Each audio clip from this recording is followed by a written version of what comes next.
Ser súper saludable es un estilo de vida. La región es una región icónica en la producción de vino, no nada más en México, en el mundo.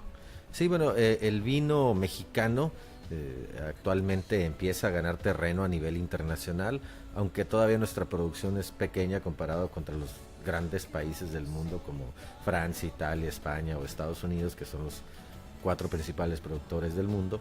Todavía nosotros no pintamos en ese rango, pero sí en la calidad. En la calidad pintamos muy bien porque premios internacionales tenemos muchos en las competencias más importantes de vinos en los países más importantes en producción. Y bueno, en Baja California se produce el 90% del vino mexicano, que eso también es muy, muy importante porque pues casi todas las marcas de vino que andan corriendo por la República Mexicana y las que se exportan, pues son de aquí. Eso es importante, ya que pues, la calidad del vino de aquí es muy buena. ¿Por qué? Pues porque la tierra, el clima y los expertos que están produciendo vino, pues lo están haciendo bien. Esa es la razón. Actualmente se utilizan uvas que vienen de otras regiones y que se han adaptado perfectamente bien a nuestro clima y a nuestra tierra. En el mundo existen más de 5,000 variedades de uva. Y más o menos de esas 5,100 son como las más conocidas a nivel mundial. De esas 100, pues aquí en Baja California se pueden conseguir fácil unas 50 de ellas. De finales de los 1800 se empieza a comercializar vino.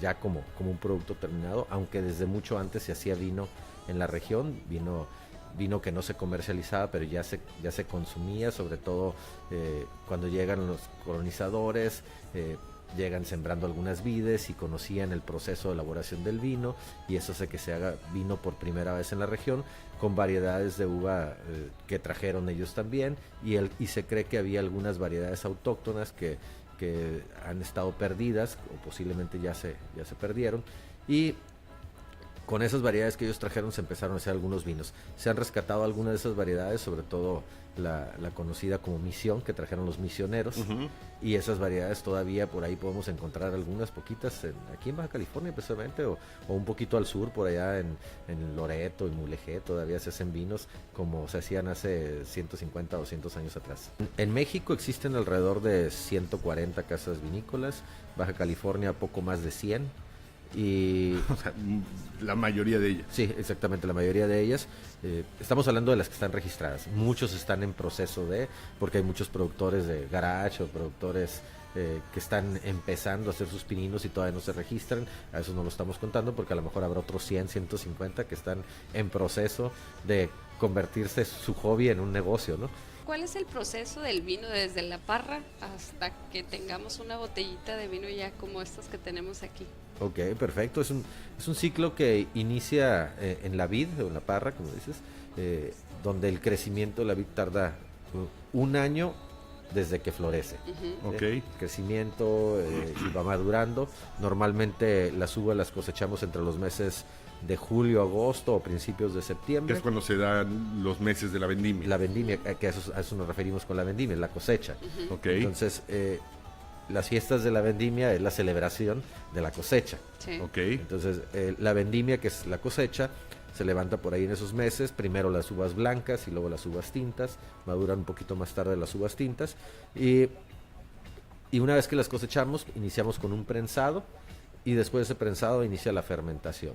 El proceso de fermentación tarda máximo un par de semanas y después pasan por un reposo, y de ahí depende el tipo de vino que vamos a hacer, si vamos a hacer un vino joven o un vino reposado o añejo. Entonces, si el vino es joven y no va a pasar por barricas de roble solamente en acero inoxidable, pues al cabo de 2 meses y medio, 3 meses lo podemos empezar a consumir. La mayoría de los vinos sí pasan por un proceso de guarda o de añejamiento, y esto puede tardar desde algunos meses hasta algunos años. Puede pasar 12, 18 meses en la barrica y luego otros 12, 18 meses en la botella. O sea, al fin de cuentas podría tardar hasta 3, 4 años en salir al mercado una botella desde el proceso de Para que se considere un vino añejo, ¿cuánto tiempo tiene que mínimo quedarse? un año. Mínimo un Hablamos año. de un año de añejamiento, mínimo un año de reposo debe tener el vino, y entonces ya podemos hablar de un vino añejo. ¿Cuáles serían como los conocimientos básicos que debe tener alguien que nos esté escuchando para poder conocer qué es lo que dice la etiqueta? Exacto, esa es una pregunta increíble, ¿no? Ojalá lo pudiéramos saber así con una respuesta facilita, es muy difícil, ¿no? En algunos países como Francia o Italia o España, que hay denominaciones de origen, pues estudias la denominación y pues ya sabes que debe estar entre esos rangos el vino. En México y en algunos otros países donde no hay denominaciones o existen algunos elementos que le pones a la botella pero no te garantizan nada, pues estamos muy en el aire, ¿no? Porque no hay muchísima información. Entonces en este caso tenemos que creer lo que dice la etiqueta, y lo que dice la etiqueta pues básicamente te dice el tipo de uva, la cantidad de alcohol, y en la contraetiqueta te dice algunas especificaciones. Hay quien le pone especificaciones del vino, que puede decir color, tipo de aromas, características, bla, bla, pero hay quien utiliza la contraetiqueta para poner un poema o poner otra cosa que es muy bonito pero no te sirve de nada. ¿Cómo eliges un vino frente al mostrador? ¿Qué es lo que debes de tomar en cuenta? Y bueno, ¿qué es lo que debes de esperar? Pues bueno, lo primero que debes de pensar es para qué quieres el vino. Obviamente lo queremos para tomar, pero ¿para qué ocasión?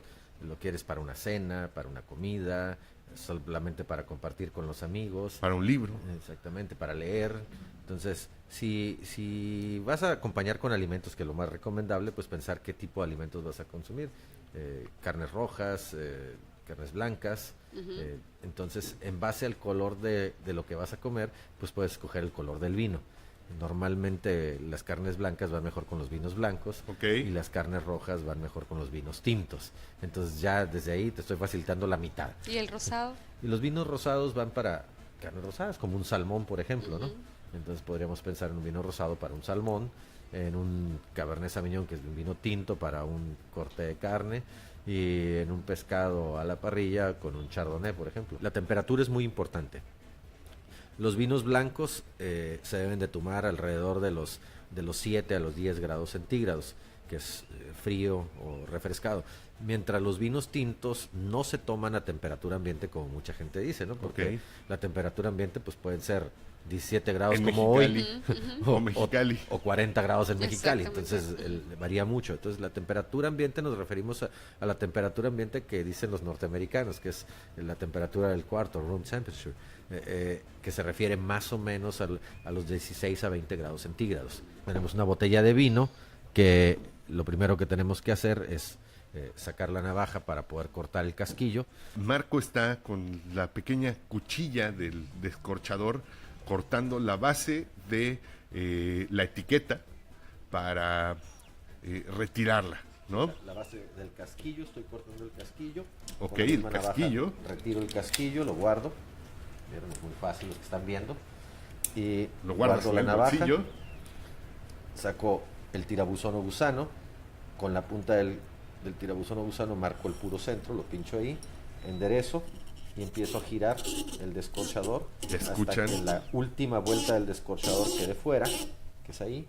Ya no Ok. sigo porque si atravieso quedan partículas de corcho en el vino. Y Y eso nos es apoyamos. importante, ¿verdad? Que no suceda. Exactamente. ¿Y si se te va un pedacito de corcho? Pues con cuidado lo escupimos y ya. Ok, o sin hacer mucho escándalo, lo escupes suavecito. Exactamente. Y aquí sacamos un corcho en perfectas condiciones, que no se rompe, que no se talla, Ok. que no tiene partículas.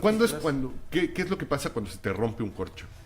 Normalmente cuando se rompe un corcho es porque no supimos descorchar. Si el vino tiene corcho natural como el que estamos abriendo, pues el vino tiene que permanecer vertical, horizontal, para que el corcho esté húmedo siempre, esté en contacto con el vino.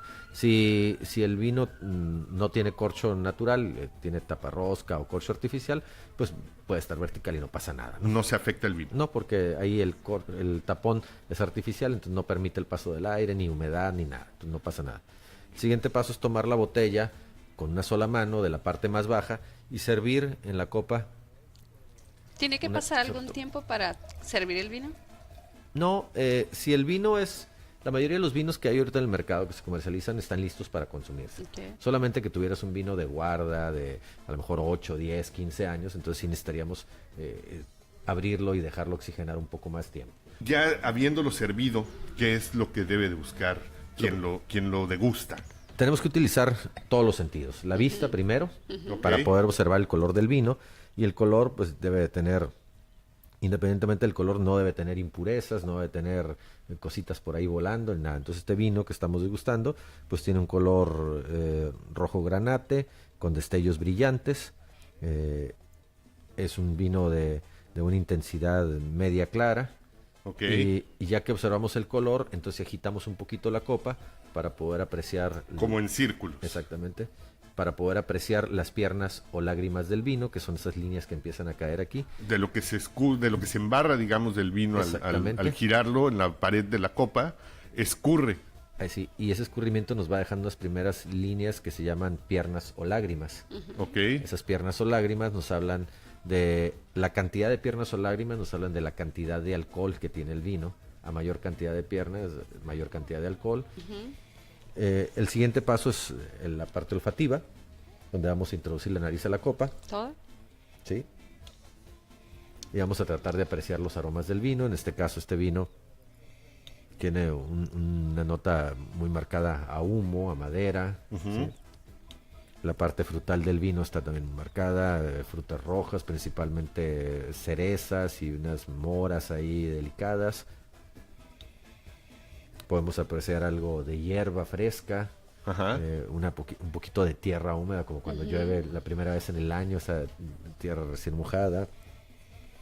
Y si lo dejamos un poco más el vino, pues podría apreciarse otras notas aromáticas. El siguiente paso, pues ya es la parte del glu, ¿no? La parte de la degustación. Probarlo. Exactamente. Y es bien importante que tomemos en cuenta que todo lo que comemos, todo lo que probamos, solamente puede tener 4 sabores básicos. Ok. ¿Sí? Normalmente decimos que la naranja sabe a naranja, pero es un error. La naranja no sabe a naranja. Todo lo que comemos puede tener máximo 4 sabores: dulce, ácido, salado y amargo. Ya lo dijeron ustedes. El pescado no sabe a pescado. El pescado huele a pescado. La naranja huele a naranja. Okay, son aromas. Entonces estamos acostumbrados a confundir los aromas con los sabores, porque pues nadie nos enseñó eso, ¿no? Tenemos que aprender a dividir los aromas y los sabores, separarlos totalmente. Entonces, cuando aprendemos a separar aromas y sabores, empezamos a disfrutar el doble. Sí, porque disfrutamos los aromas y disfrutamos los sabores. Cuando antes nada más disfrutábamos una cosa. Que lo El sabor juntábamos. mezclado con aroma. Exactamente. Sí. Ok. Entonces, ahora lo que vamos a hacer es tratar de encontrar estos sabores. Sí, pues los aromas ya los encontramos. Ya. ¿Sí? Y el hecho que huela a frutas no sabemos si es dulce. Por lógica nos diría que este vino es dulce porque olía a frutas, pero no tiene que ser dulce obligadamente. Eso lo vamos a ver cuando tengamos un sorbo de vino en nuestra boca. Y en este orden podemos encontrar las papilas gustativas. Se encuentran en la lengua, todas, las 4. En la punta de la lengua los sabores dulces, a los lados de la lengua los sabores ácidos. ¿Recuerdan cuando han comido chilito o algo? Como, Ok. Al centro de la lengua los sabores salados y hasta el final de la lengua los sabores amargos. Son los 4. Entonces vamos a jugar un poquito con este vino y tratar de identificar qué sabores tiene.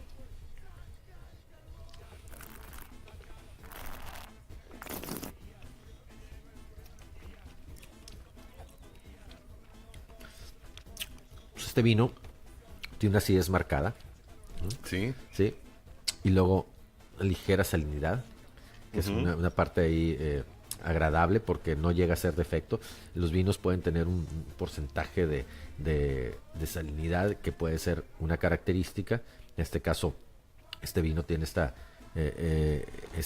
sensación agradable y luego un ligero amargor muy discreto que desaparece. ¿Sí? Nada de dulce, es un vino que no tenía nada de dulce. Sentimos un pequeño cosquilleo en la punta de la lengua, pero es por el alcohol del vino, que el alcohol proviene de la fermentación de un azúcar.